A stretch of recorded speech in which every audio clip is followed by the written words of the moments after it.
Okay. Well, I think we're gonna go. Good evening, everybody. My name is Bill Davis. I'm the chair of the Liberty Wells Community Council. Welcome to, what month is this? Our January meeting? Our first meeting in 2019.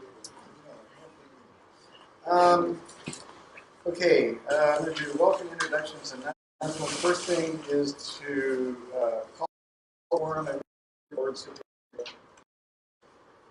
1, 2, 3, 5, 6, 7. I think that's one short. But we're down on we've Yeah. got several resignations. It still leaves us one short, but we even number. If What's we- the total? What is the total of our board now, including Like officers? 12. Hang on. We've had 3 people resign. If we've only got 12, then we're good. Okay, we have a quorum. We're pretty short. That's if you're sure you're down to 12. I don't think we actually don't really have any official business that I can think of to do, so it's probably not a big deal.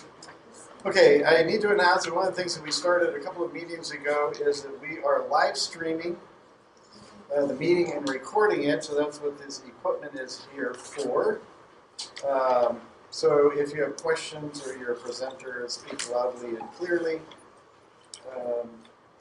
We decided that our attendance was so overwhelming, we wanted to make it convenient for people to sit at home and watch us, so we didn't have to buy more chairs and stuff. Okay, we have a meeting log going around, or do we? Somebody sent it around? Okay, it's over there. If you're not on it, add your name and phone number and email address, and we'll add you to the list so we can inform you about these exciting meetings that we have. Also, there's a topic. What topics would you like to cover in future meetings? Provide feedback online or with our printed surveys. Are we sending out a printed survey? Okay. You're at the back of the room, but I can also start passing it as well. Okay. We're going to pass it around so it's really good. Yes, we represent you, the members of this neighborhood and the community. So finding out what people's interests and concerns are is very important to us, so stay in contact.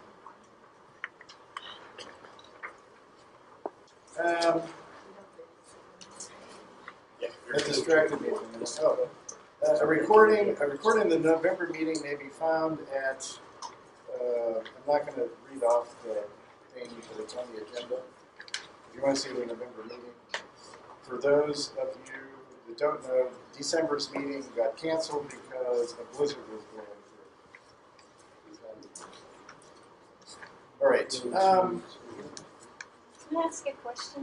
Yes. How many people do not live in this district that are 13? Can they raise their hands so we know? We have a question from the floor. How many people are here that don't actually live in the neighborhood? Or have a business. Or don't live here, don't own property, or don't have a business? Okay. A lot of it's probably our So guests. 40 people. So, I'm actually going to alter the order of the agenda slightly. You might ask why am I doing that? And it's actually because as the chair you're allowed to. There's no other reason other than that. But I wanted to talk about our bylaws update. Just briefly, instead of leaving it for the end because we run out of time. Essentially, all our bylaws state that before we adopt any resolutions or changes, we have to do 30 days public notice, which means we have to announce it at a meeting before we go. So I'm basically announced that this we can vote. We're kind of behind because we didn't have a meeting last time, so.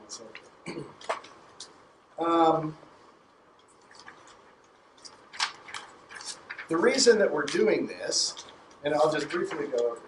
The reason that we're doing this is that traditionally, Liberty Wells Community Council did their accounting on what's known as a calendar year. what a calendar year is anything other than a fiscal year. And a fiscal year is defined where you're ending your business on December 31st of, like, say, 2018. Okay, and it's called fiscal year because it just corresponds to, like, a regular year. And so if you do anything different than that, it's called a calendar year. And traditionally, we closed out our books, I think, May 30th or June 30th, or the end of either June May or 30th. June. I can't remember exactly which one it was. And the board voted to change that several months ago because Liberty Wells in the past several years has very active in terms of events. You know, we have the first encampment, which we've always had for a really long time, but it's a relatively small event, very nice event. You do a great job doing that. But we also now do the British Field Day and the Liberty Park Farmers Market. And particularly Liberty Park Farmers Market, it actually generates a lot of income and there's expenses. I mean, it's kind of like a big deal. And we're putting in place some more stringent budgeting and accounting and stuff like that to deal with that. Because it used to be doing our accounting was very easy because it was like no money. And now we actually have a couple of fairly big revenue streams. And so the problem with this is if our calendar year ended like May 30th, assuming I'm correct, then all of the events come after that. And so it's very difficult to do budgeting and all of that sort of stuff. Okay, so we decided it would make more sense to do a fiscal year, so it ended December 30th, and then we could do all this planning ahead of time. We could have the events, and then we could do it. It just made sense and was logical. Okay, so we did that months ago. It wasn't a problem. But traditionally, the officers' terms corresponded to the calendar year. Okay, and now they don't. They're out of sync like 6 months. And so we've been discussing changing the officers' terms to correspond to like the accounting calendar. Okay, so what we proposed, and this may change because we have a board meeting this month, but I'm just trying to do the public one. That at the end of, I don't remember, is it May or June? So the elections would be in June. The fiscal year would we end do June nominations 30th. in May. Okay, elections are in June. That this June, that the chair, myself, and our vice chair, Sarah, would actually switch places. Okay, and that all of the board positions would be up for election again. So we basically do election like essentially early. And we were debating whether to do that, like make the term 6 months, or end it early, or extend it an extra 6 months. But we've actually had several resignations in the past month or two. A couple of people moved, and that kind of thing. So it seemed to me it made more sense to just redo all of the board positions, vote to change them, vote to make them correspond to the calendar year. Yeah, that were the fiscal. So that's like I said, essentially we're supposed to announce it. 30 days notice, so this is officially 30 days notice that we're thinking about doing this. We'll vote on it next month unless we have a blizzard or something. It's also a time to do recruiting for anyone, since we do have some vacancies on the board, that any people who live in the neighborhood who want to get involved with this neighborhood organization, just know that we're going to be doing elections early, and if you're interested, let us know. Okay, so enough of that business. I just have a question. Okay.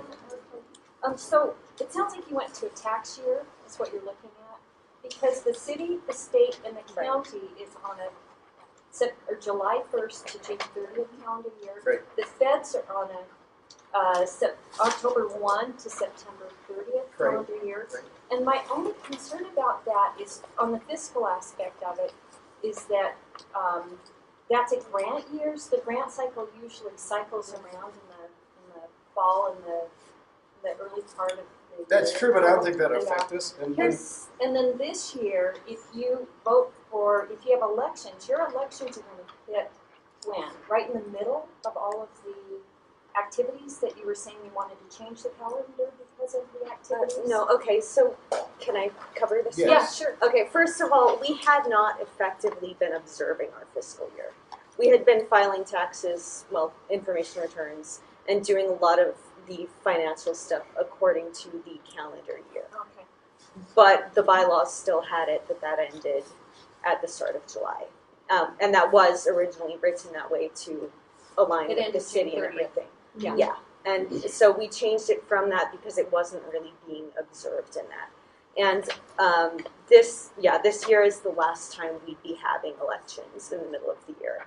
It's just so that the people who were elected last year aren't stuck in our offices treading water for a year and a half instead, when that's not what we were elected for. Because it almost it'll sounds like just a be short succession, term. you're doing a succession that is not in the bylaws, but it could be, that you're doing, the vice chair becomes chair. So That's like a succession without a vote and nominations. yeah, well, so, and Well- actually the bylaws do cover if the chair resigns, the vice chair succeeds. I had an issue with this too, sorry, so that's No, why I I'm glad can't you shut said up. it. I actually But, read the bylaws, yeah, so that's why.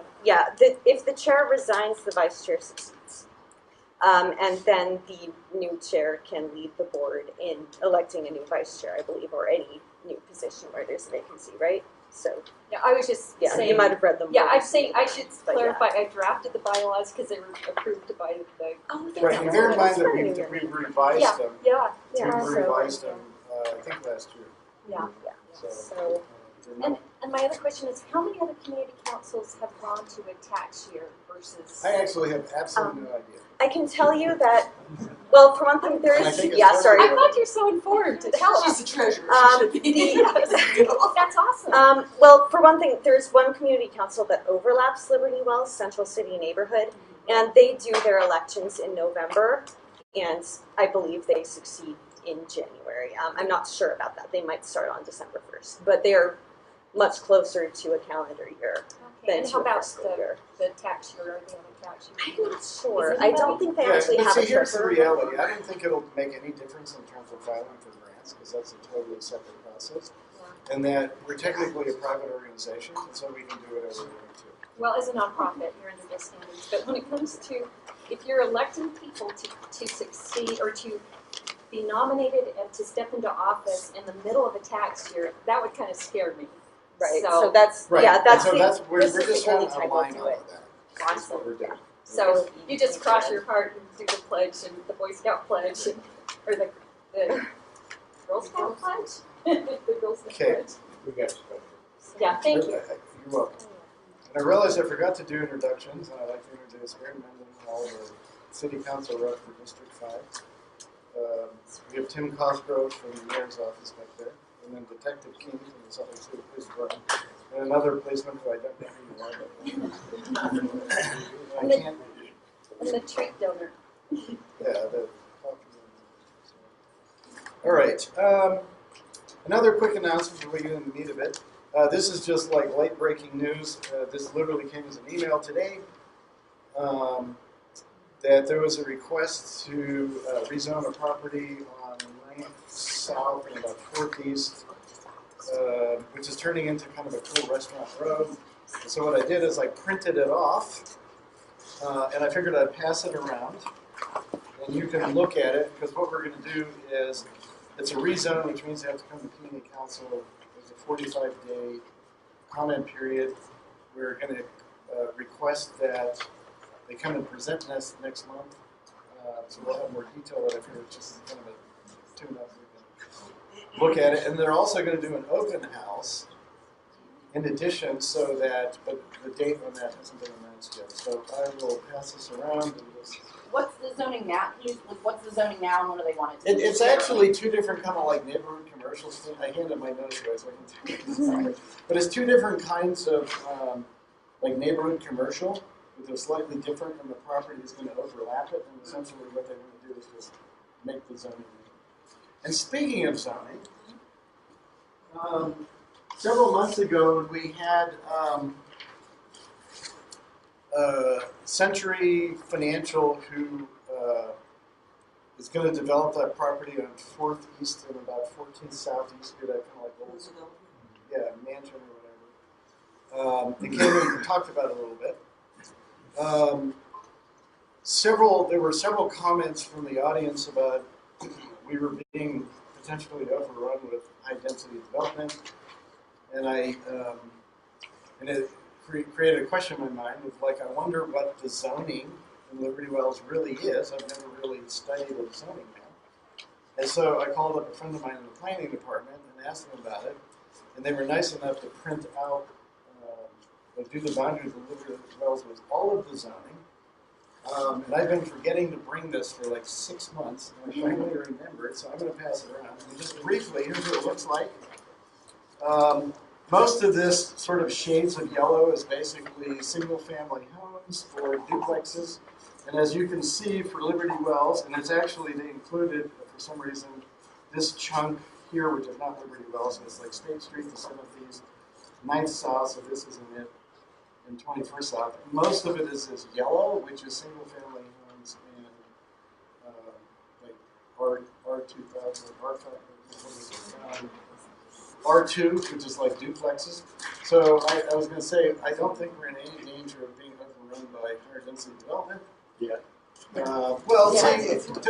happen, places have to be rezoned, and it's actually, And people know how to do that. but it's actually very difficult. But it can happen. But it can happen. Oh, it can I thought I would pass this around. I thought people would find it interesting. Okay. All right. On to the actual agenda. Well, let's see. Announcements are on the agenda. We have a business spotlight tonight. Ute Crossfit is here. I saw somebody with like a T-shirt that said that, so I guessed that you were the presenter. So, what the business spotlight is we frequently invite local businesses, locally owned businesses that are in the district to come and introduce themselves and talk about their business and stuff like that. And so, without further ado, I'll give you the floor.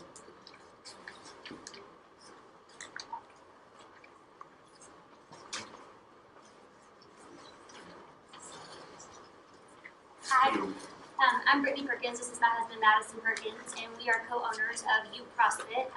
Thanks so much for having us here tonight and letting us talk to you a little bit about what we do. You guys may be familiar with the business. We've been there for, it'll be 10 years this June or July, so we're coming on our 10-year anniversary. We're just going to kind of talk to you a little bit about what we do at Ute Crossfit, kind of what our mission is and stuff. I'm going to let Madison do most of the talking there, but a couple of things that I wanted to address before we start. Kind of things we get asked the most.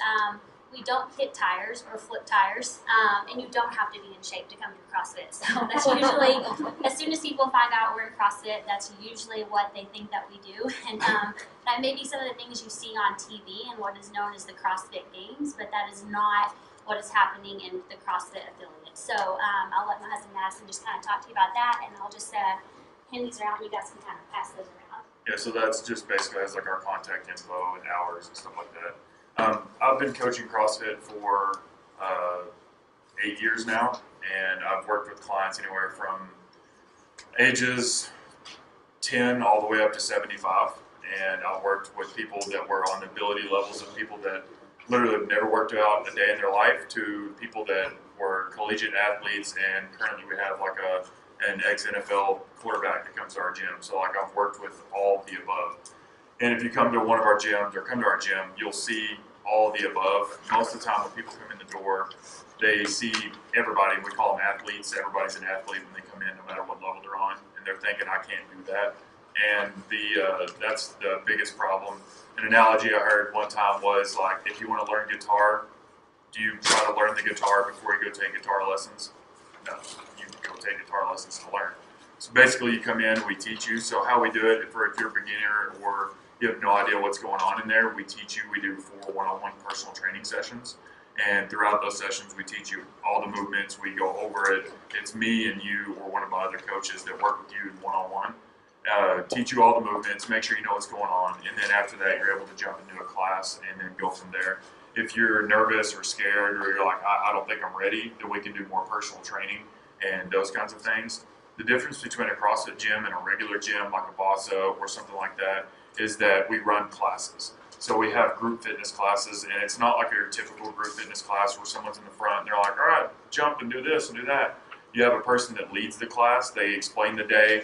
They run the class. They coach every person. They're in the class making sure that each person's doing things correctly, whether it's a class of 5 or a class of 30. I ran a class of 84 one time by myself, and I was able to make sure everyone was safe, and we run the entire class. That way everyone learns and they know what's going on. We have anywhere from clients in a typical class that range from ages 16 up to 63 in our daily classes. And you may look at them and you're like, why are they doing something different than them? Because I may have a prescription, as we call it, of a workout, but each person is going to have something that might be slightly modified for them. We'll have some people come in with like knee like injuries or hip injury or something like that from previous things. We modify it to help build them and make them stronger. You'll see on the paper, it kind of has a description of like what is CrossFit. It's like the hardest thing to explain because it can be numerous things. Basically, it's doing daily things. You bend over, you pick something up, you put something over your head, you have to squat, you go run after your child, something like that. We just do that, try to help you do that as best as possible, and then we tell you to go faster and add weight. That way you can constantly progress. Like I said, I never worked out a day in my life before I started CrossFit. I'm about to be 32. I've been doing CrossFit for 8 years, and I never exercised before. My degree is actually in music. My background is all music. So I have no athletic background, no sports background. My brother was the athlete and I was the anti-athlete. I went the opposite way as far as I could. So it's like you don't have to know how to exercise or be an athlete or anything like that. That's kind of our biggest push. And like you see on the back of my shirt, it says best hour of your day. Because every time someone comes in, that's like our motto. It's like, you come in, hey, it's like cheers. We have a guy that Brittany trains. He's like, I feel like it's cheers, like Norm. Because every time someone comes in, we're like, hey, Tony. That's how it is with everybody. Like we have around 180 clients. I know every single person personally, and I try to get to know them better. I know their family. It's a lot different than your typical gym. CrossFit gyms are, just because our like business model isn't to get as many people as we can paying us. It's to get the least amount of people as we can and get them to pay a premium price and try to give them as much as we can for that price. So it's not like come in, pay us, all right, cool, see you next month. It's, hey, I haven't seen you in the last 2 days. Is everything okay? Is there anything we can help you with? Is there anything going on? Like we have monthly gatherings with our CrossFit group. We'll have anywhere from like 80 to 150 people show up. So we had a Christmas party. We bought 6 lanes as a gym, and we had about 80 people show up as a Christmas party. We played the White Elephant, and then after that, we went to one of the local breweries that one of our members owns. So we just kind of supporting his business. So we have local or get-togethers once a month, and then sometimes we'll do like workouts at a park. Like, all right, guys, go meet at Liberty Park. We'll do a little workout together, a park workout, just to kind of build the community aspect of that. So it's like our own little community.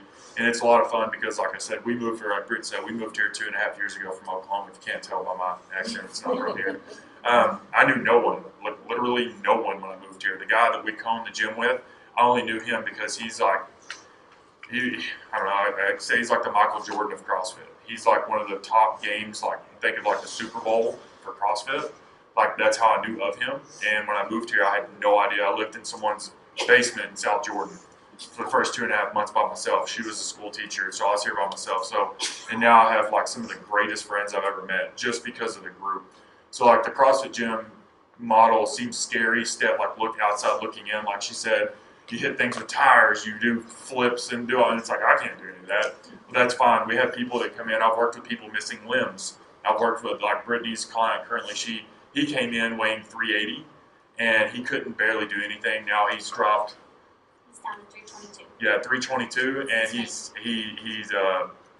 he's a delivery truck driver. Now he can actually get in his truck and move around without getting winded. Like he would get winded walking from the car to in the building. now he runs 200 meters and he can actually do it in a workout and be able to do it. He was top 2 diabetic. Now he's not anymore.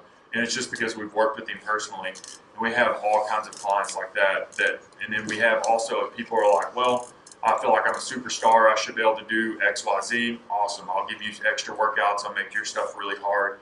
Well, like I said, we have anywhere from like NFL athletes down to Tony. So it's like all the above, but you can't tell the difference when you're looking into a class. That's basically like what CrossFit is, and it is scary outside looking in. But if you guys ever get a chance, I have on there on the bottom of it, we have a free trial class. You can come in on Saturdays, 8:30 or 9:30, and take a class. Our Saturday classes are geared towards like beginner type stuff.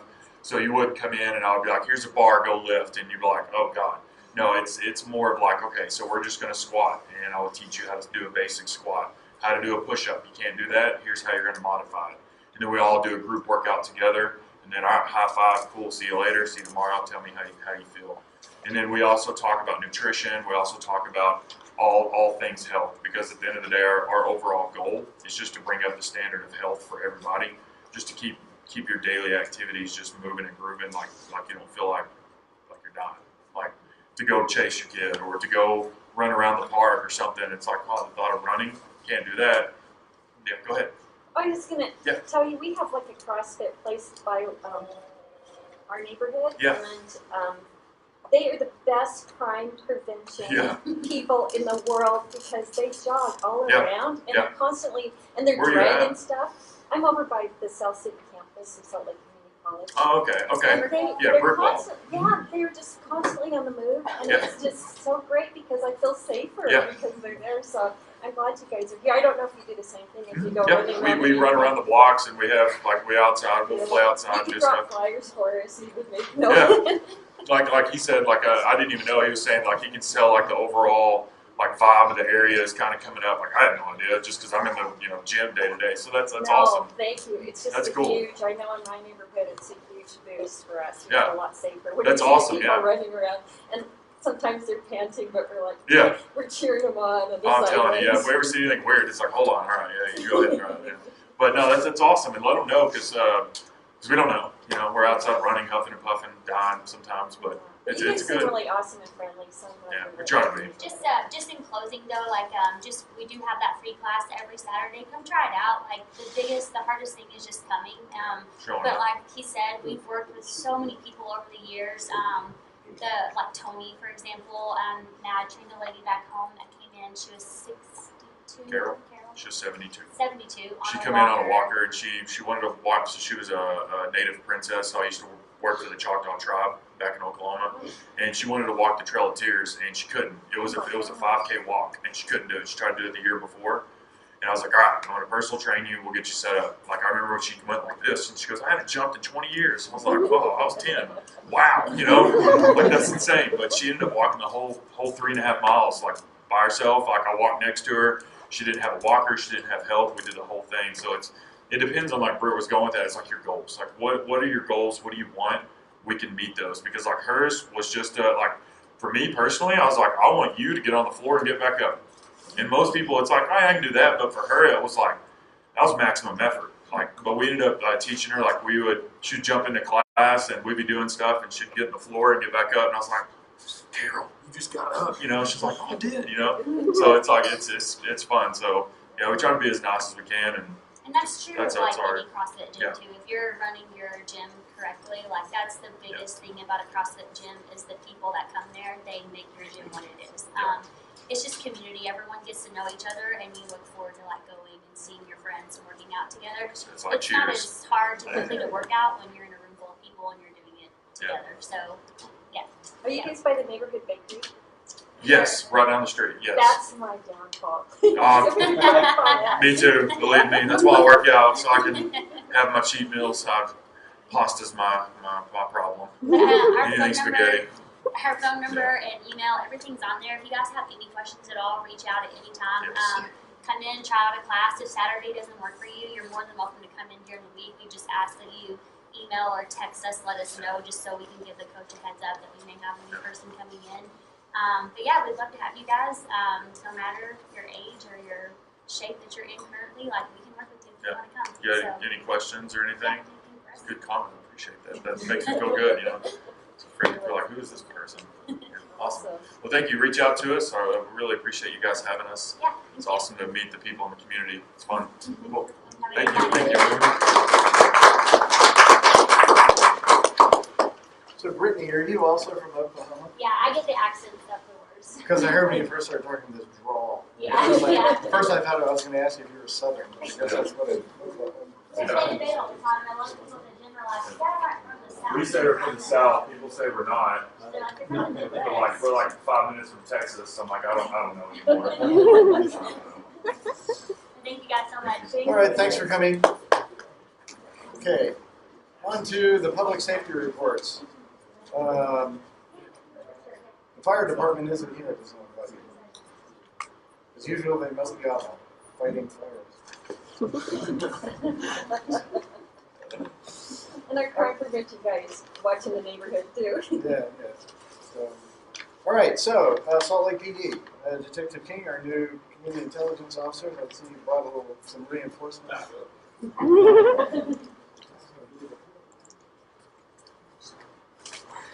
So if I talked to you, my name is Dave King with this police department. Just recently changed with Detective Peterson.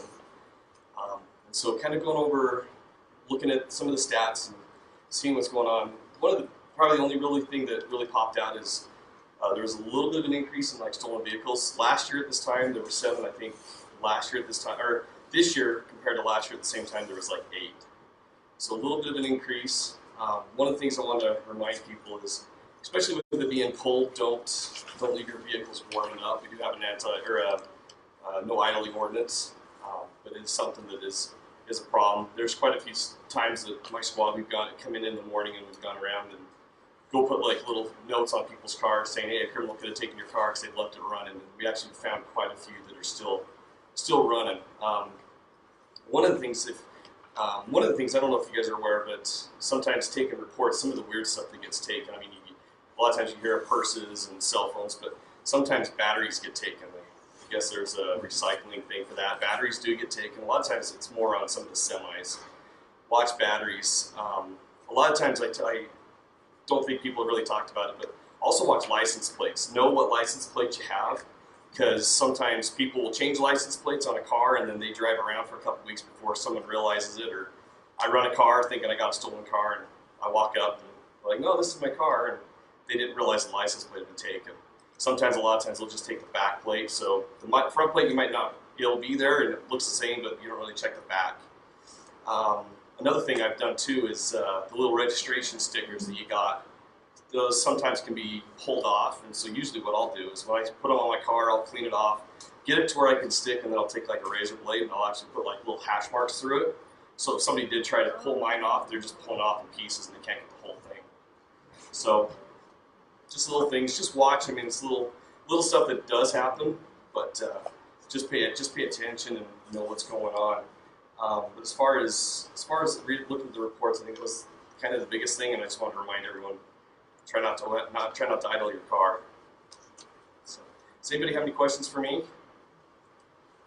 A red hanger cleaner got robbed last night. This is the third time it's been robbed. It's over just on the other side of 21st. But is there anything being done? Because 3 times in the space of a couple of months is pretty serious. I know that detectives have been looking at some of the previous cases, and I know that I've reviewed it. I didn't hear about the one last night. That was new to me. I missed that one. But I'd have to go back and look at that one. But I know that it is something that is being looked at, and we're trying to figure it out. But besides that, that's all I got on that one. I was just I don't know if you would know this, but the neighborhood watch thing, I had signed up for it like in August or September, and then they didn't hold it. Do you know if they're going to have a training on that? Because you don't. I don't know about that. I would suggest if you get a hold of Greg Wilking, Detective Greg Wilking. I had talked to him. And he's the one that runs that. I don't know how they work that program. Yeah, they were going to have a training, and then I don't know that it ever happened. Did anybody go to a training? Did it happen and I didn't know about it? I guess it hasn't happened. So, and then the last time I was here, the Andy and Bud Etchell, there was a big issue about that. Do you know if that's resolved at all, or Still in working is it progress. okay? I just worried about their safety and everything. 'Cause, my neighbor, her house was broken into too, around the corner. They used a ladder and broke into her window. So we just have a lot around here. You need to get the CrossFit people to go in the alleys, enjoy the alleys. There you go. Actually, that would be a great idea. Getting eyes on the street. Yeah, that would really help. And there was a carjacking in the horizontal parking lot, I guess. It must have been real recent. I was just wondering if you knew about it and if you knew if they caught the people who did that. Do you know what the date was for that? All I know is last week sometime. I don't remember the exact date. I don't have any information on that one. Okay, That'd be something I'd have to go back and research too. all right. I'm just curious. Yeah. Speaking of research, about a month ago, I lived from 21st South, second east, and there was an explosion at 4 o'clock in the morning. And I got my car and went around the block. It was a Volkswagen in front of the Georgia apartments. By the time I got there, the fire department was there, the police were there. It wasn't really a problem, and by the morning, the car was burned to the ground. I was curious what had happened. Where is that? In the parking lot of the Georgia apartments on the 2nd East and 21st South. Oh, Sorry. Next to the county, I haven't heard about that one either. by the city and county building. So was that close around Christmas or a little before Christmas? It was probably towards the end of, it was a few days after Thanksgiving. That's news to me. It's not something I read in our watch command log, so it's probably. I mean, a lot of times with we like police, we might show up for security or to help out, but a lot of times fire department actually has law enforcement investigators, and so if it was an arson or anything like that, that's going to be more on their side, and I might not even hear anything about it because they're the ones that are running with it. And then I wanted to give a shout out to the police and a great vote of thanks. About 2 weeks before that, there was a shooting north of our place. I live on Roberta Street. And I looked out, heard the shooting, looked outside. Saw 2 kids run by. One went through the backyard across the street and went straight. I called 911. They said it had been taken care of, that they were aware of it. I saw quite a bit of police presence for the next hour or so. The next morning, I walked back through the yard. My daughter owns that house, and there was an object about this big around wrapped in electrical tape laying on the ground. I watched too much TV, so I figured there's got to be fingerprints, or it might be the guy. So I called the non-emergency number, and 2 officers came out and explained to them why I had called. They didn't feel comfortable picking it up, and the bomb squad came out and checked it all out. But the amount of attention that was paid to it, I really appreciated because my daughter hadn't moved into the house yet, and so the fact that now there's a chain link fence in the back and everything's taken care of, and the police had checked it out, so it made me feel good. Thank you. Well, we always appreciate your guys' support. I mean, we couldn't do it without you guys, and having you guys to help the eyes and ears and let us know of problems so that we can get involved in like that. It's a great help to us too. And yes, nothing. Glad they really figured that out, so no one got hurt. Well, the apartments are a horrible thing, and from time to time an officer will drive down the alleyway, and that straightens it up for a day or two. So, I mean, that area has been getting pretty hard with the police presence. Appreciate that. So I know we touched on it briefly with the whole with the Roseanne apartments at 200 East. I know at least once in the intervening period, there was a large police presence with multiple patrol cars. And I know that it's being resolved, we're unresolved. Is there like anything that you can tell us about that? It has been quiet there, but there has been at least one point where there were like, I looked out and was like, oh, there's 4 police cars, cool. So like, is there just anything that you can tell us that's happening there? I can jump in, which we're actually planning on, unless Tim has something else tonight, we were going to invite like Nate Sellers on, but specifically to talk about, to kind of follow up on our conversation. The one before the resident cancel one? apartments, stuff like that. So we are planning on doing that. Okay, yeah. Since there have been like active police act, like, is there anything that you can like share as to like, we know that this is an issue, which I know that you know it's an issue. So I would say with my position, I mean, I come and talk with you guys because I want to know what's going on and I try to help out. I've been made aware of that. One of the things is that last time I was here, I was saying if there's issues, call us so that we can get some kind of a documentation or paper trail. It does look like when I've been reading reviews on that address, it does look like it has been quiet for a little bit. Now, one of the reasons I said, if you guys call, get case numbers because there might be something there, but maybe dispatch might put your address and say it's a couple houses down at this apartment complex. I've had that before. So if I look at that address, I want to know what's going on. But if you get a call involving that, and it helps me be able to track some of those case numbers. It is something that we are looking at, but like I said, it's been relatively quiet. I've talked with our NARCS. I talked with the detective from NARCS over this, and they're very well aware of the apartment complex, and they said they currently have nothing working it. They've got our street crimes involved, and I know that the street crimes detectives have gone over there and knocked on several of the doors trying to talk to people. I've gone and sat today. I went and checked out one of the cars from our vice unit. I was wearing plain clothes. I went and sat out for a couple hours trying to see what's going on. So I understand there's frustration and things going on, but like with you guys, we need some of that help just to document so we know what's going on. So if there's an issue, please call us. And when you're talking with our dispatch, make sure you guys get a case number and then let me know so I can help track that, because until we start getting some of those paper trails, that makes it really hard for us to do anything because we don't have anything really to follow up on. Does that make sense? Yeah.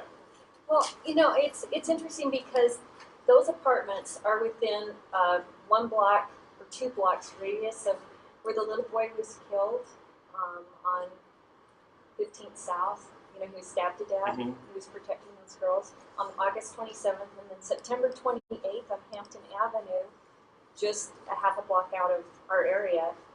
The woman was in a drive-by that was through a mistaken identity, was shot. There's a lot of activity around there, and I don't know if we're getting. Do you do a monthly report that you supply, or like is there a hot spot kind of a report each month that shows where some of those hot spots are?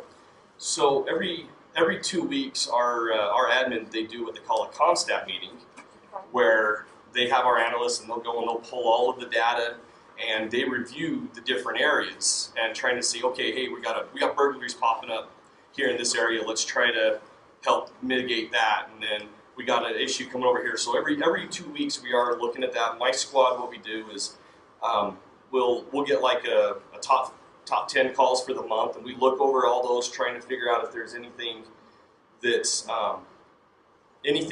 is correlating, anything we can pinpoint to try to mitigate some of the crimes. I mean, that stuff is stuff that we're constantly looking at. And if you get onto Salt Lake, if you go to slcpd.com, there's a spot open data where you can get on and you can actually see what crimes are going on in the different districts. But not like a monthly report that you supply each month to the community council. No. You don't, oh, okay. We used to have that. I'm trying to think. Doesn't Erin do that in her monthly newsletter? Don't you put some of that data? Usually do a link, but I The think link, I do yeah. every Yeah, that would be really helpful. Yeah, because then I'll kind of know. Because on that the drive-by one, I don't know what gang was involved with that. I don't know. What do we watch? And right now we've got the community college, the South Side campus is going to be infiltrated with people good people, hopefully, that are coming to Sundance because we're the second largest venue in the whole Sundance. So we run through 1,100 people are showing. We run about in 2 weeks 20,000 people through there. So just extra security, making sure that those cars are protected or whatever. Good Usually, people coming for a good time, and we want our neighborhood to be safe for them to enjoy. yeah, definitely. I don't know if you're aware of this, but Salt Lake Community College, they're actually patrolled by Highway. Exactly. Highway has their jurisdiction, but they do call us, and I have gone in and assisted them on different calls. So it's unfortunate that things happen. Like I usually tell people, it'd be nice if everyone treated everyone as equally or as equals, because then I'd be out of a job. You wouldn't need me, which wouldn't be bad. Unfortunately, with stuff like the drive-by, I think stuff like that is kind of hard, just because it was a mistaken identity with that. But either way, whether they're intending to kill a different person or they killed the person mistakenly, their life was lost. Yeah.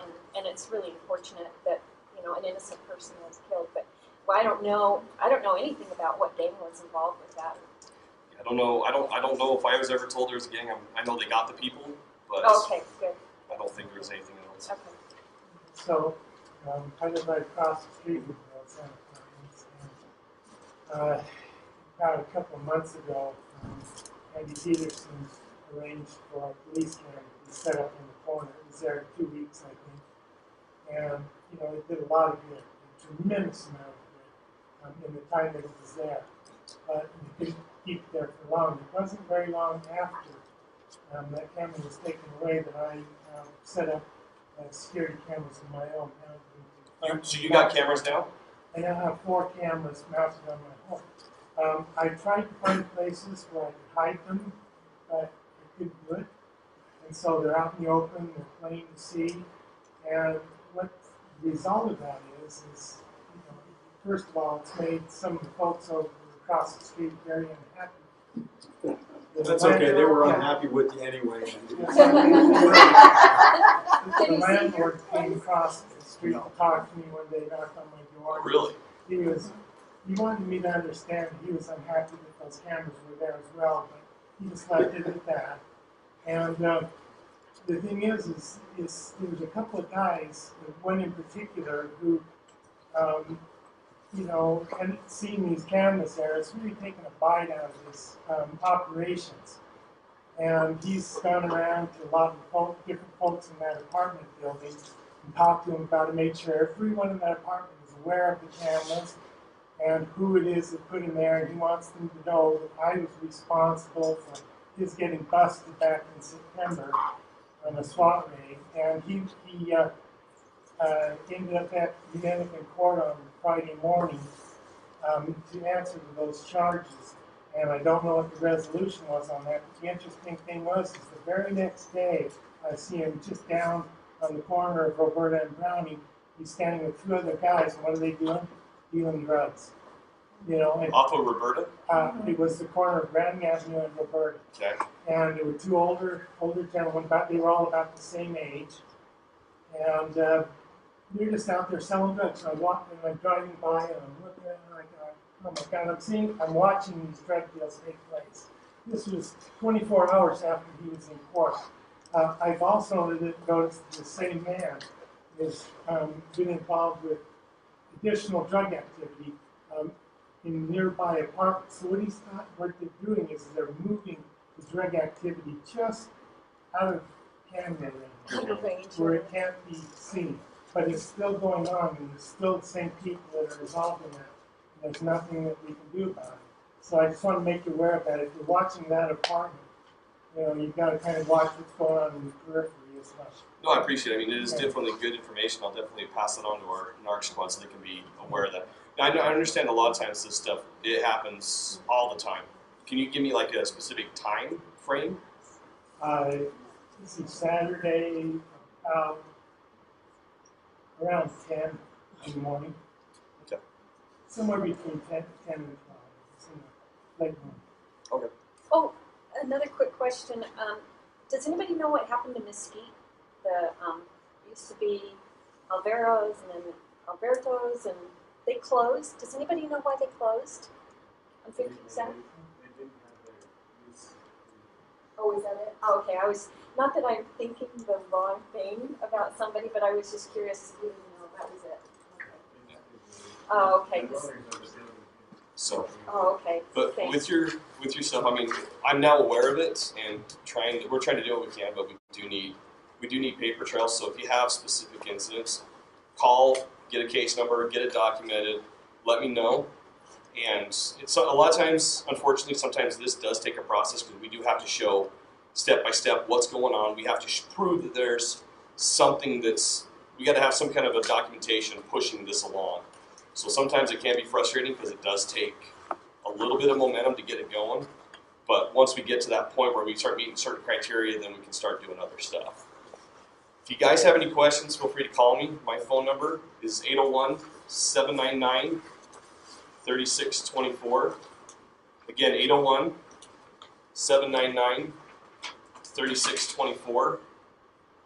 And you can contact me, CIU District 5 at slcgov.com. If you get if you get to the Salt Lake City website, there's a spot that says Find My CIU Officer, and you can also get my contact information from there. Feel free to reach out and we'll talk. Are you able to reply to emails? Emails, yes. Okay. The number that you have is the phone number is my desk number that gets transferred to my cell phone. So email or call, leave a message, and I'll get back to you. But you are able to actually respond. Yes. Yeah, so that CIU district will not only come to me, but it also goes to my sergeant. So he's aware of what's going on, and if it happens to be I'm out of the office and it's something that needs to be handled that day, then he can get some other guy in the office to go take care of it for me. Or he'll let me know, hey, did you catch this if I wasn't paying attention to it, come off. Okay? Great. Thank you, sir. Thank you. Can I just say one thing? So it's Yes. one thing and it'll be done. So a lot of you guys have questions like, hey, what's going on? I'm like, why? What's happening over there? There's the 4 police cars. On our website, you can go online and all the calls that are happening, there's about a 15-minute delay. You can go on our website and you can pull up all the calls that are happening in the city. So if you want to know why there's police cars there, like close to your house in real time, that's the best way to know. Because when you guys come to the meeting, you're like, why are there 4 cars over here? We have no idea. There's 10,000 calls that happen a month. You know, it's really hard for us. We can find it after the fact, but when we come to these meetings, we won't know. But if you look it up on that, it'll give you a case number, and we can research that. You can send us an email, and we can research that. And that we can give you more specific details about that. That'll help us help you guys. Okay, thank you. Yeah. Did everybody get on the sign-up sheet? Make sure in case somebody I noticed that the zoning map got stalled over there. Did this side see it? We want to keep it over here. The reason We can see it. Also, I ended up, the sign-up sheet ended up with me, and I ended up with this theme, and then also all of our discussion idea things, which I don't know if people just thought it was part of, like we had a really thick sign-up sheet. So I'm going to send this back around in case people missed it. So. Yeah, fill out the survey. You can leave them on the back table when you exit, and we'll use these ideas for future agendas and feedback. Okay, Erin, you're on. Thanks, Bill. Hey, everybody. I haven't been here for a while. I had a class I took last semester on Wednesday night, so it's nice to see you again. I'm happy to say I'm almost done with school and I have no more night classes, so I'll be back. And I'm generally here every other month. Nice to see you. Well, you haven't been here, I've been here. I wanted to give you a little wrap up. I just finished my year as chair of the council yesterday. We every first meeting in January we elect a new chair of the council, and Charlie Luke will be our chair for 2019. He represents District 6. James Rogers, who represents District 1, will be our vice chair. And I'll keep working on the legislative subcommittee. We made a lot of good relationships, new relationships last year, and I want to continue those lines of communication. So, but I gotta admit that part of me is really excited to come back down to the level of normal city council work. Working as the chair takes you up to a 10,000-foot level, and it's really a nice piece of service to do. But it's really great that it only lasts a year or two. So Tim laughs. He knows it's crazy. It's crazy. It wasn't a hard year at all. It was such an easy Oh, year. 2018. Poured nothing. Okay, so I just want to, in lieu of my my passage as chair, I want to give you a little rundown of some of the highlights, lowlights, however you see it is up to you, of last year's city council, and answer any questions you have, tell you a couple of things I'm looking forward to. But every year we set new priorities as a council, and we used to set a lot, like sometimes 5, 6, even 7 priorities, which makes it really difficult to do that much work. So last year we set 3. Some of those we knew were coming down the pike at us, and we didn't have a choice about it, and others were things we wanted to put our momentum behind. And the momentum had to do with curb-to-curb infrastructure.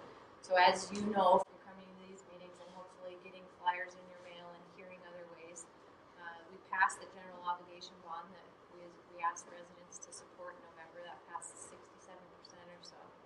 So that provides $87 million to rebuild our worst streets over the next many years.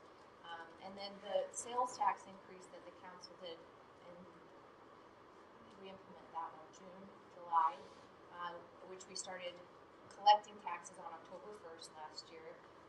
All of that money that goes to streets is for the maintenance side of things. So we'll be approaching our streets crisis from the worst and trying to maintain the healthy ones to last longer. You might already see more street crews out. So we were able to double our street workers.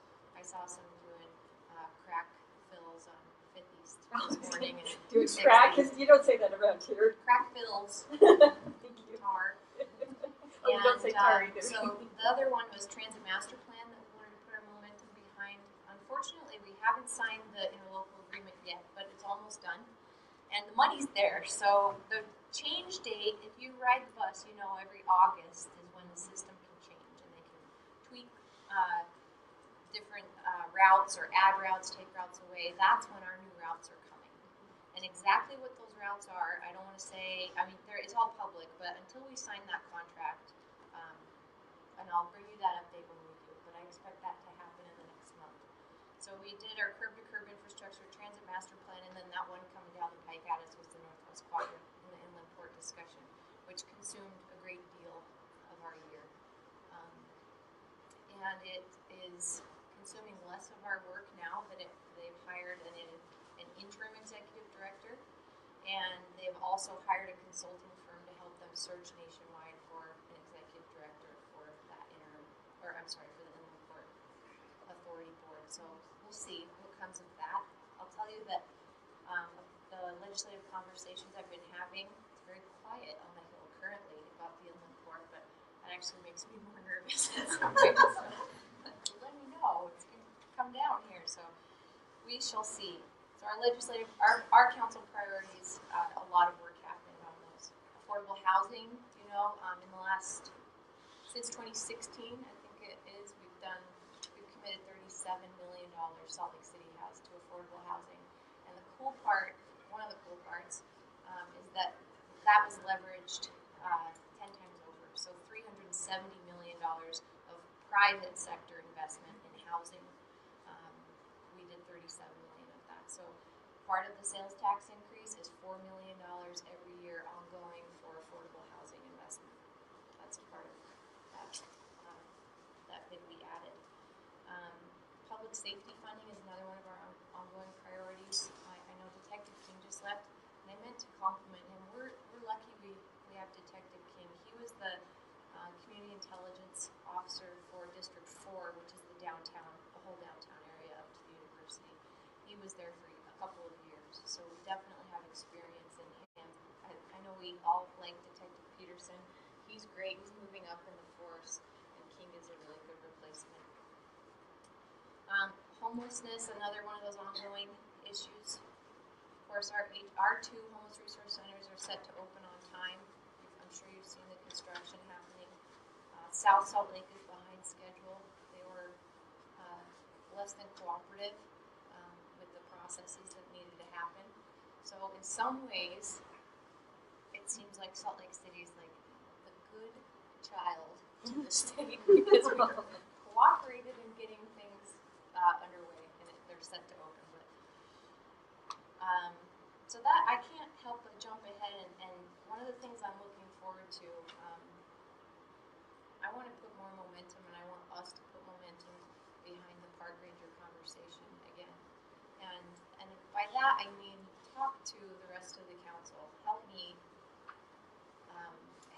have your voice come to the city council. And there's email, there's public comment times. You can do this any day of the week of the year. But let us know that that's an interest. Yesterday in our council meeting, we had a presentation on the draft Foothill Trail Plan. It's a big plan to, there's already investment happening, but to take out some of the dangerous trails, but really expand our trail system in the foothills, of which Salt Lake City is the primary landowner, not the University of Utah or other entities.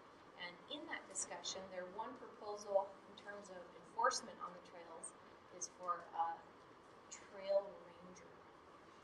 And I said, I hear a park ranger in there at Liberty Park. So I think there's an opportunity, as we will surely pass our Foothill Trail Master Plan, for us to say, this is the time, if we're doing a trail ranger, we need to do a park ranger. And we can do it as a pilot project to say, here's what we expect to achieve, here's what the community expects to achieve in terms of experience at the park, safety, quality of life, all of that. And then we set out to do it. Usually 18 months to 2 years is a minimum amount of time to make those kind of observations and measurements, but I think this is the year that we could do it. So I'm fired up about that. I'll keep talking to you about it. And as always, if you don't get my email newsletter, I think it's pretty useful. It's not too annoying. It comes once a week or sometimes twice a month. Come see me after. Give me your email address, and that's another way for you to know how to contact us and know what we're talking about. So I just want to mention a couple of other items. In our budget last year, I know I told you back in July after we passed the budget, but there were a lot of shiny new parks opportunities in there, and we said no to some of those things because we didn't have the money to maintain daily maintenance of the parks that we have. So we put $580,000 toward the maintenance of 24 parks that we have. So there is, I think you see that in the curb to curb emphasis that we want to take better care of what we have. We also invested in our new water reclamation facility. So the federal regulations about what can be in our water and what can't be in our water are ever tightening, just as our air quality regulations and other things show us that lower and lower levels of different elements and chemicals have an effect on our bodies. Anyway, our water treatment facility out there in Rose Park by the golf course is about 50 years old. Is that right, Tim? It might be older than 50. It's actually long since its lifespan. Let's just leave it at that. And it's still working for what it does, but it isn't going to work for us to continue retrofitting it to these new standards. So we are, as you see in your public utility bills that are on an increase, we're paying for a new water reclamation facility. And that hasn't begun yet, but that's underway in the coming 12 months or so. That might be an interesting, okay, maybe it's not. Maybe people don't want to hear about where our toilet flushes go, but they go somewhere here in the city. We're treating it. We funded a census coordinator too, and this isn't someone to go out with the forms and get you to fill out your census. It's a little bit higher level in the process to work with those who are doing that census work and make sure that we get an accurate count for Salt Lake City. You know that we double our workday population, and we as residents pay for the bulk of what supports everybody who comes here. Police department, streets, flushing toilets, running water, lights on the streets, our parks, you name it, we take care of it here. And I got to jump back and say that's why the sales tax was I think the most ethical way for us to get at the users of the system. So people who come here and go to the theater, go to work, go to lunch, whatever. But that's the only way we can extract some funds from them. So census coordinator, that wasn't something we contemplated, and I think we'll get hopefully a higher count, a better count, a more accurate count of who lives in the city. That means federal dollars. It's a lot of money. Okay. Roadway improvements, civil penalties. I'm going to come back and talk to you about civil penalties. You know that I got an ordinance together, passed a while ago for us to try to get at motel nuisance activities better. It's not working. It's actually working really well on nuisance residential properties, and there's been all of you have done a great job at reporting nuisance apartments, basically. And we've had about 400 apartment owners who were not good landlords, who did not have business licenses, be reported through this new system, and it's probably between 95 and 98% of those have come into the program, are participating in good landlord because they've been reported through the system. So it's working well for apartments, but that's not what I meant it to do. I meant it to work for motels. And fortunately, our city attorney and our police attorneys and our business licensing folks have been looking around the country and Denver and some other places that are doing it more acutely at motel activity. So we're coming back to that, and that's something I'm looking forward to this year, and I'll keep you updated on that. Then there's the legislative session, and who knows what will come of that black box, but we'll be there and working hard, and I'll come back and update you.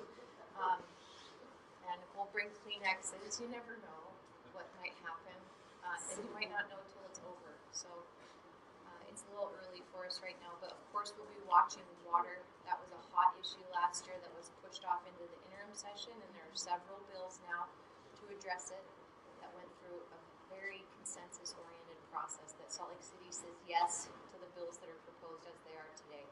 But will that language stick, and what will actually pass?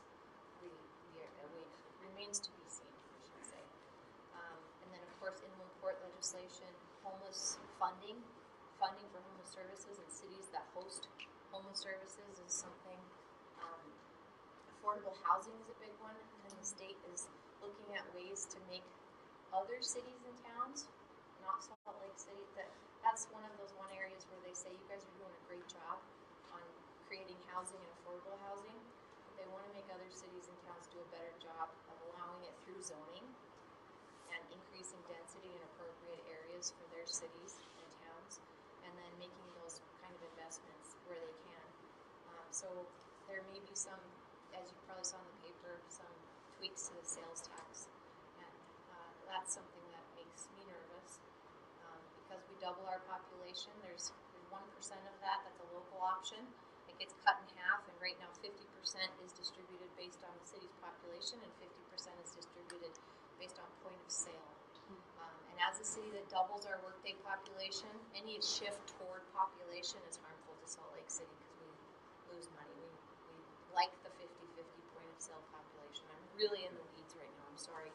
But that's something we'll be watching. And we appreciate that the state wants more affordable housing throughout the state, but it shouldn't be harming the city that's doing so much for affordable housing. So, can I answer any questions for you? Yes, nice to see you. Is there anything to say about the accessory dwelling unit? Oh yeah, that was on my list and I missed it. We approved accessory dwelling units citywide. That was an 8 or 9 year debate that the council had, and we actually did it unanimously. So they're available, and we'll see where the hurdles are. And I think we have a makeup of a council that is invested in making ADUs work. So there will surely be kinks for us to work out. But is there any limitations with that, or applications and cost? Yeah, there's plenty more for me than I can name. But Tim and I can connect you with the planning division's website on that. So make sure I know we've emailed in the past, but let me make sure I've got. Is that tiny houses? It's not tiny houses. Okay. It's 650 square feet, minimum, or 50% of the total square footage of the house. So your basement, basically. Wayne? Do you know how many of those have been built so far? 3, maybe 2. I mean, it just became legal in October, maybe 1st of November, after the waiting period after we voted. So I'm unaware. I haven't asked for permitting yet if we've had applications come in. But prior to our vote, we had, I think, 2 officially, but 3 we were aware of. you talking about two, based Official, on the new ordinance? no. Because the old ordinance has Yes. been in effect for 4 or 5 years, but it was very restrictive. Yeah, and that's I how know we it only was. had 2 or 3. It was only 2 or 3 of us, right? Yeah, yeah, because it had the half mile with That's the not gonna fixed solve the rail. problem. Yeah, it was Yeah, transit based, yeah. yeah, not anymore. Why is Salt Lake City paying UTA for 8 months without UTA increasing service when last change day last year was in April? There is a great budget breakdown of why we're doing that, and I sent Yeah, I that to looked you, at George. it. I didn't think it was justified. Well- I know they keep explaining why, but it doesn't make sense. And I'd like Salt Lake City to push more because 9th South and 21st South are the ones on this in this community that are being proposed for increased service. You should be pushing for these now. For them to lower their costs for their labor and their accounting and, I mean, all the things that Yeah, but aren't they're getting getting paid served. for 8 months and they're not doing anything because of they decided. Well, I think it's unfair to say they're not doing anything. They aren't yet driving the buses on the proposed routes, but it would be unfair to say that on day 1 in August when the change date goes into effect, that only then are they doing something. So we can As near talk as I more can tell, about that's this. what they're planning. I mean, I talked to Steve Meyer, that's what he's planning. So, okay. I also have a question about the CRA on State Street. It's been going on, Kyle's right, it's been going around in circles for 4 years. It needs to get going, but also this community, I think, needs to be more involved in it because I know 17 South State residents are kind of concerned about high density. It is done with us. It's now in Yeah, the I know, hands of but the still- county and the school district. So for you to say that the residents here need to be more involved, there is no more work to do on the State Street RDA project area. It is already completed. The program in terms of the planning for it, the CRA itself, there's no more work for us to do. Well, form-based zoning, I would assume, would be appropriate. Oh, you're talking about implementation of what's already been planned. Yeah. Because that was a community plan. But the community plan that's in place right now has nothing to do with what State Street could be. Well, I'll look forward to hearing from residents from that area. Talk to me, and I have heard from many at RDA meetings, and I know you don't live in that area, but if you have people who feel that way, I haven't heard from them, and I'd love to hear. You had a city council meeting where they did come. Well, several of us live in that area. Yes, and I was just referring to that fact that you have come out to our RDA public hearings. I've been there as well. So we aren't yet to doing any zoning changes or implementing because the school district and the county haven't approved it yet. So it's out of our house, in their house, and we're waiting for them to approve that, as the other 2 tax abatements. I think one of the issues that we have that many of us that live near there are worried about the traffic issues, and there's a lot of buildup in that area. That's You traffic. spoke at the city council. No, were she you there? spoke at the RDA. No, I listened to you. Oh, but yeah, that's a concern because there's a lot of buildup on 17 South in that whole area, and the college, and just making it safe. And State Street's a lot of fun to walk on. How many people walk State Street beside me? It's a fun street to walk. Maine is better. Are Maine there is any other better. It's questions? entertaining. It's very entertaining. I don't know if you're the right person to ask about this, but I know last year or maybe the year before there was the opening of the Three Creeks Confluence that was part of the daylighting of the Seven Creeks underbelly. Are there any future plans of more daylighting like smaller events? That's awesome that you are aware of that. And the Three Creeks Confluence, as you probably know, we put money toward it a couple years ago. They got farther down the path of design and engineering and planning. Costs went up, and it ended up being a much bigger price tag. And the city council approved the funding for the entire thing, for the implementation of the vision as it was set out. There were some opportunities to cut off the dock or to limit the trail access, things like that, and we didn't minimize it. So it was just fairly recently in the, Tim, I'm trying to remember if it was in the CIP that we put that last chunk of money toward it.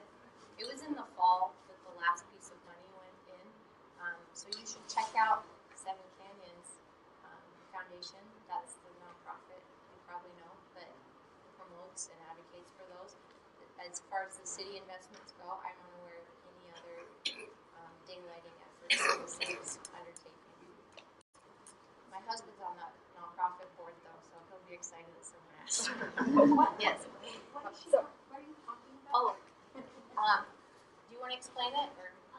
From what I know, the Seven Canyons Trust was a nonprofit started by University of USC, who are just working to daylight where they can the seven creeks that run from the Wasatch down to the Jordan River. Because a lot of them are underground. And there's a part right at the Jordan River, off of 9th South, where 3 of those creeks come together, and it's all under a tow yard right now, and so and some city property, and so there's this effort to daylight the headway, or the. I thought it was, with the birds and turn out your lights. No, it'll be accessible off from the Jordan River Trail also. We are actually at a convergence, and we call it, or several of us call it Rock Park, but it's just the first encampment park. Yeah. That's actually a convergence of a lot. And Salt Lake Community College in Whittier, Whittier.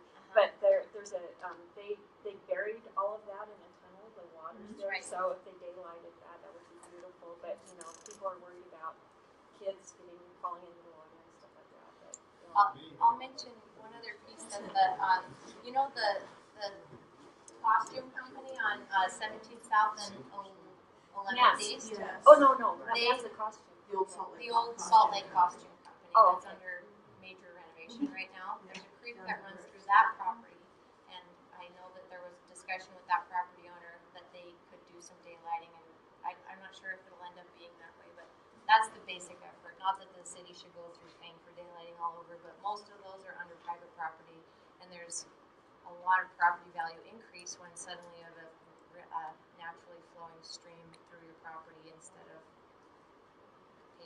acres of pavement. So, okay, last question. Well, I was going to say kudos to the Coke Kids. I don't know if anybody remembers the kids organized to protect the environment. They daylighted Hidden Hollow and created that whole space into the house park. So. And in that vein, we just we're about to approve a piece of that. I don't know if you guys know Dr. Ty Harrison, who helped the kids back in the 90s. I was friends with those kids when I was a teenager.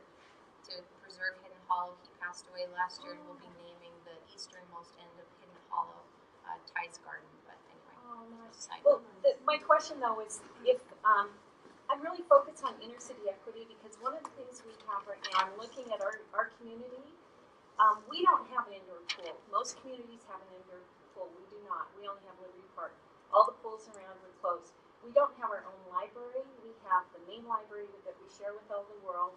And our community center is very dinky in comparison to all the community centers. So I just think it would be wonderful to focus on how we can build more of our support services for our youth here in our community.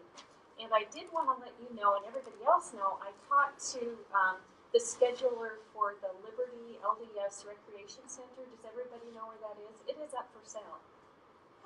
Seriously, yeah, it's up for sale. The one that's owned by the church? Yes. Yeah. And so I was talking to the scheduler. I talked to the scheduler, and I'm like, I'm freaking out because there's no green space in our community council or community center is so small. We don't even have green space there. So I said, talk to the city and see if they want to buy it and preserve it. Yeah. So maybe there's a way if we have grant money, we can create something for our community. Where is our community center? I'm not sure what. Central City is on 3rd East and 6th South. Okay. Central City. I'll just mention on the pools, the city doesn't do pools anymore. The county recs does pools. That's why we have Unity Center and Steiner Aquatic, and the city's not in the business of pools anymore. But I'm going to take my leave. Thank you. Yeah. Just inner city equity is fine.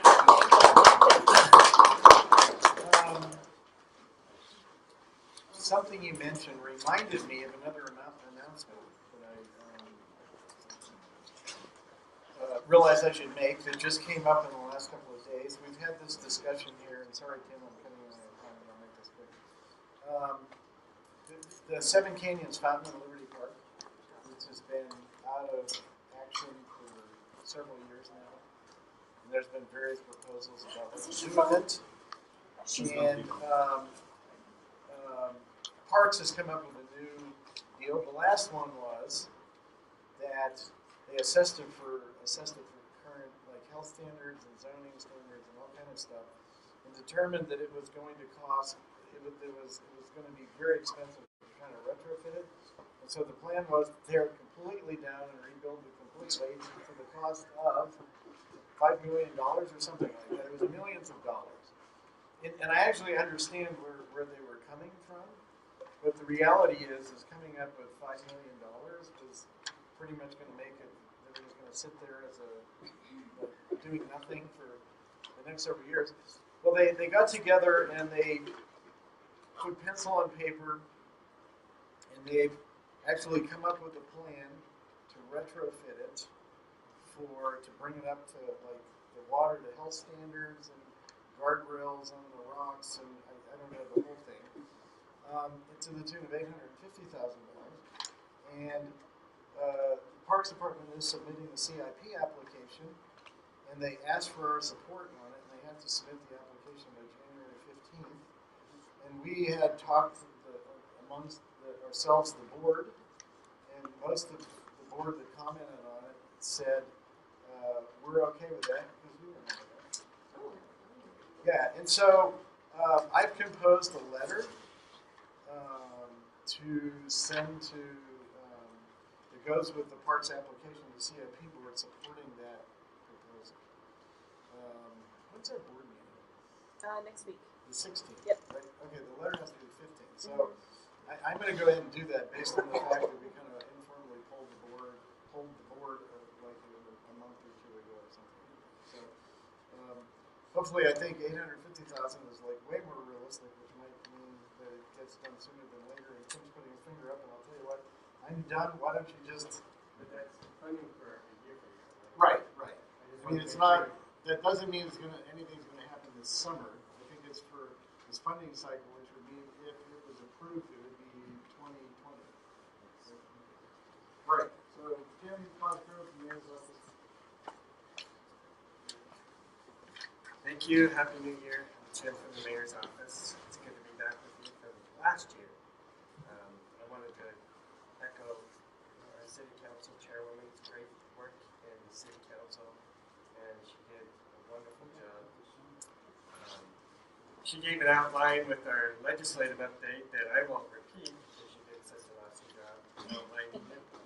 There's the sales tax change distribution formula, and the other one, the municipal boundary adjustment. I know that's one we're watching also. But I did put on the back table an information sheet for you to contact any of our legislative team officials that are watching this.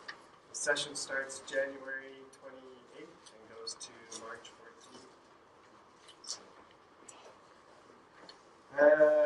curbside pickup for your Christmas trees runs from January 7th through January 25th. Our Department of Sustainability is also encouraging you to put them in your compost bins if you chunk them up, and put those curbside cans on the site. They will be picked up until January 28th. January 28th through March 8th, they postpone compost pickup. So if you can get it in the can before the 28th, they'll pick it up. And treeside curb pickup is to the 25th. I put the good neighborhood guides out there on the back of the information sheets. Also, in support of our good Detective King, and I want to throw a shout out because he did such a good job explaining the 204 East area neighborhood, and I've worked with him in District 4 as well, and he's really good at bird dogging these issues. So follow his lead. If you have a question, give him a call. If you see something, report it. But we also put the home security checklist on the back. So there's a list of things that you can do in your neighborhood, around your home security. Make sure that you feel safe in your own neighborhood. that end. The mayor got the information back today around 3 o'clock, so they were in the process of drafting a letter in response to the letter that was drafted from our Liberty Wells Community Council to the mayor and to the attorney, to the city attorney's office. I can tell you that there's been a lot of work on this. The mayor's office has reviewed it, our Salt Lake City Police Department has reviewed it, our Salt Lake Fire Department has reviewed it, the business licensing, our good landlord-tenant program, CAN, our community and neighborhood, our civil enforcement, our building licensing, our building inspector, the nuisance abatement team, the nuisance abatement had a meeting on it, and Salt Lake County Health Department, in addition to our work on the community action team, the CAT team. So the Salt Lake Comstat information that Detective King and Sergeant Wolf was referring to, we've had 71 calls since January of 2016 for that neighborhood, for that area. And when I went back and looked at our CAT data, and our CAT data is a multi-jurisdictional review.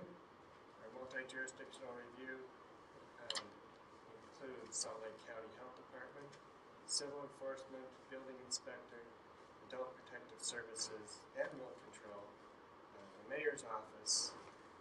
Am I missing anyone, King? But the last report we had for that 204 East Browning, the Roseanne Apartments, was November 23rd of 2016. So just after the review of the data, I'm going to go back to what Detective King said and encourage you to make those reported calls. If you see something, you've got to report it. That's the way it works. That's the only way we can do our job. You got to be the eyes and ears. Now that doesn't mean that's the only thing that's going on in that neighborhood, because as Detective King referred to, our NARCS department, our SWAT team, they do their own thing. So you may not always know what's going on like you think you know what's going on, but we have police in the neighborhood. There's also an online report system, so you can go to Salt Lake City Police Department online. You can make a report and put that report online.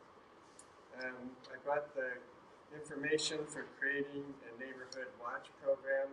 I know you have several individuals that have been working on that in our community here in Liberty Wells for years. They're probably more experts on this. And another shout out to Tamara when she was talking about be involved in your community. It's not just what goes on in the walls within here. I was with City Councilwoman Mendenhall when she had a block party just up the street here. And the block party is a wonderful time, a wonderful opportunity to get out, meet your neighbors. You got more eyes on the street, more eyes on the ground, more eyes in the community when you actually know your neighbors. Because if I know my neighbor's out of town, she went on vacation, and I'm checking out, make sure the newspapers are getting picked up, taken in her trash can, taken out her trash can. Those are the things when we join in as a community that helps deter crime. That's all I'm going to say about that, because I don't have the letter for you, but I'll bring that letter and make sure that our chair gets that. We've seen it. You want from the city attorney? From the mayor's office.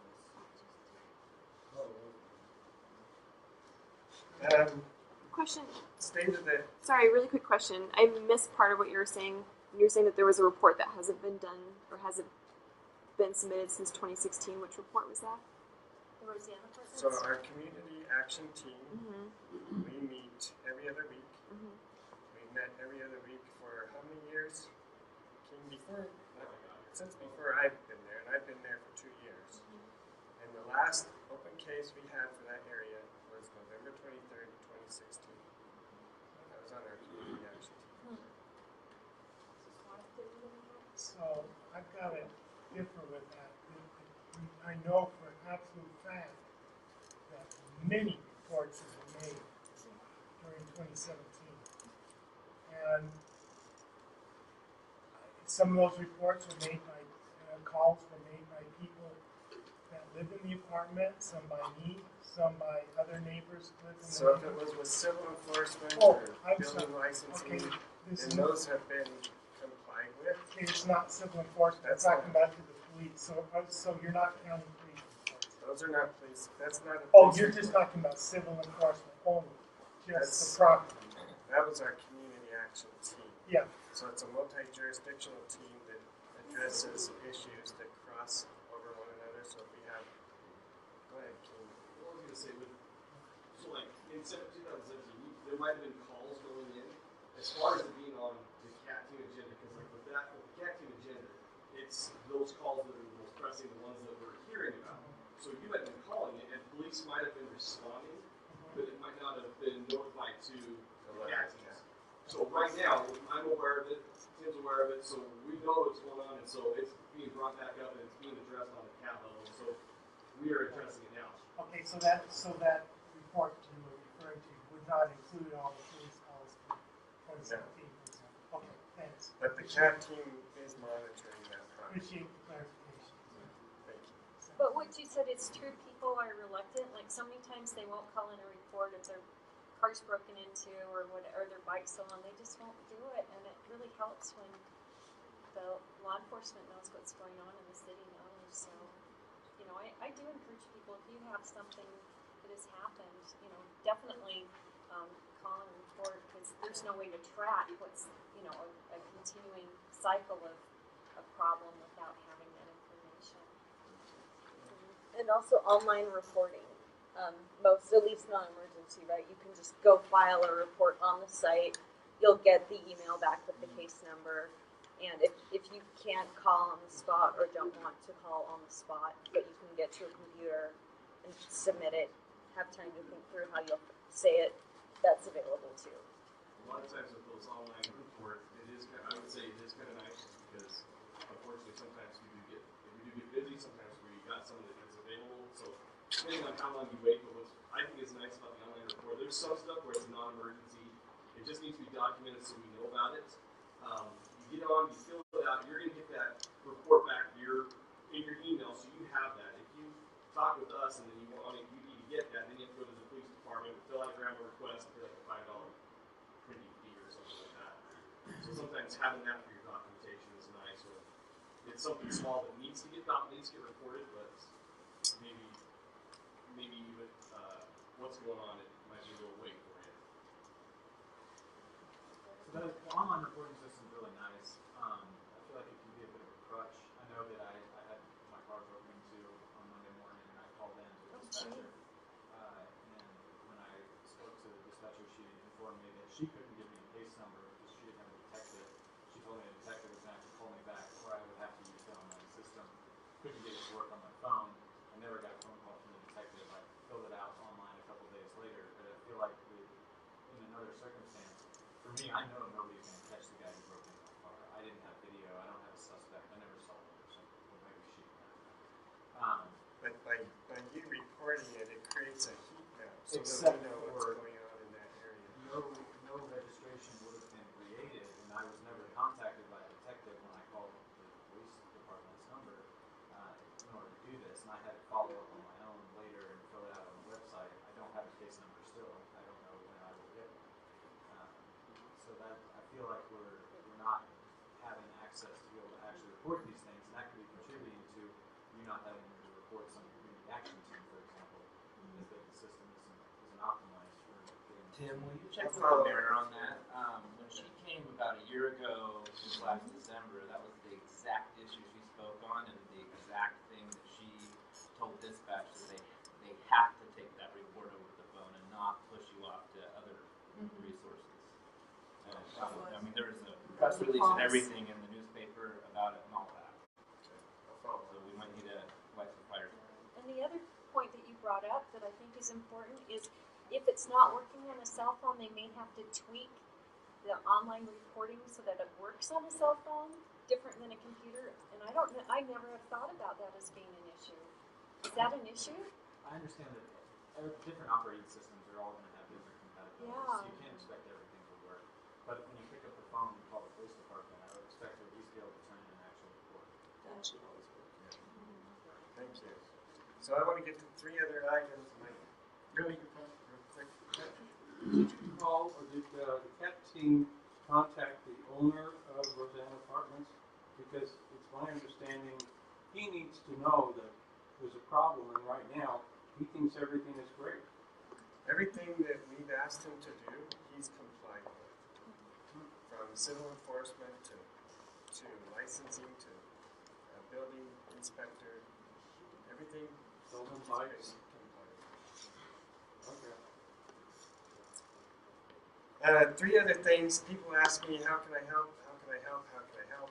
We're partnering with Salt Lake County Health Department this January 23rd to do the 2019 point-in-time count for our homeless population within Salt Lake County. So if you have some availability, the county is recruiting 100 individuals. They'll partner you with a team, and you'll get the training goes from January 23rd, Wednesday, from 5:30 to 8:30. They get the training and then go out for 3 different times for 4 days to do a point-in-time count.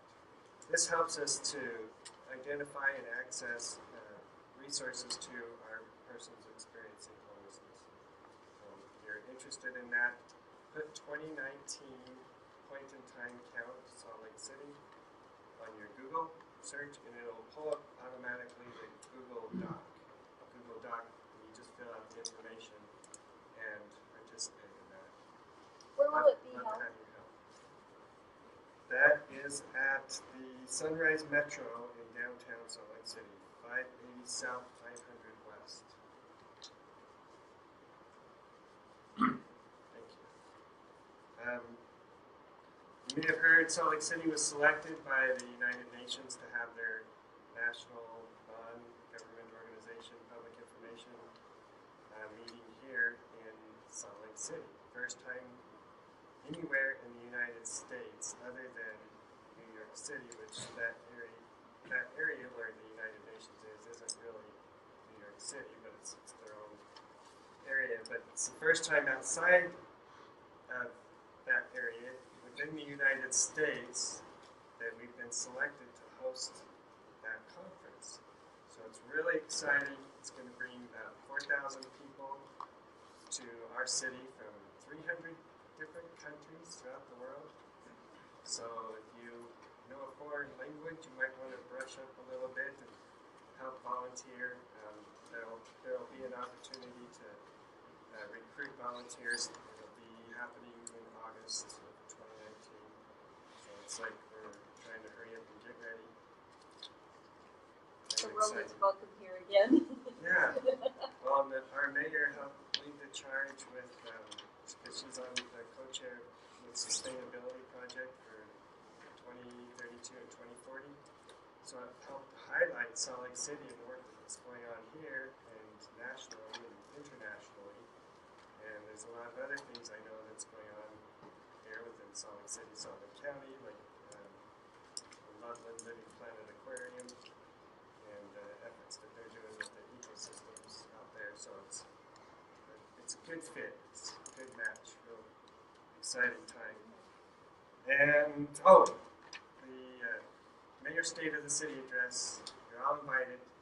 East High School, January 17th, next Thursday at 6 p.m. City Councilwoman Mendenhall will be there. But you're all welcome. We'd love to have you. January 17th at 6 p.m. East High School. Any questions? Will that be broadcast as well on Channel 17 and Kumar? Oh, yes, it will. Yes, it will. All right. Thank you very much.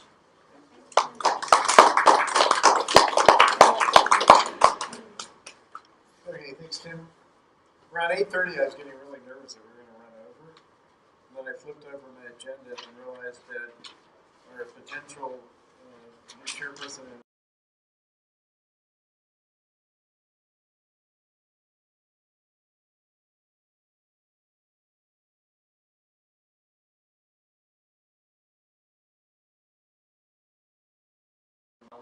are at the end of this month. There's a lot of good candidates. I can't tell you how to vote, but I recommend looking into Jenny Wilson. She is a great person, family friend. So you're not biased then? I might be biased a little bit, but you guys can decide on your own. But Yeah, it's a delegate. Yeah. And I'm a delegate. Is anyone else here a delegate? I am. How many people are, I've heard of 3 people running. There's Gorbani, there's Jenny Bradshaw. Wilson, and Arlen Bradshaw. Arlen, So, yeah. basically, one of the at-large representatives, Jenny Wilson, our county council representative for the district, I think all of Liberty Wells is in, Arlen Bradshaw, and then Shireen Gorbani, who was the Congressional District 2 Democratic candidate last year. So they are all great, is what I am going to say. And I know how I'm voting, but anyone's feel free to talk to me and try to change my mind. Okay, I'm gonna endorse it. great. We have a motion to adjourn. A motion to adjourn. Any second?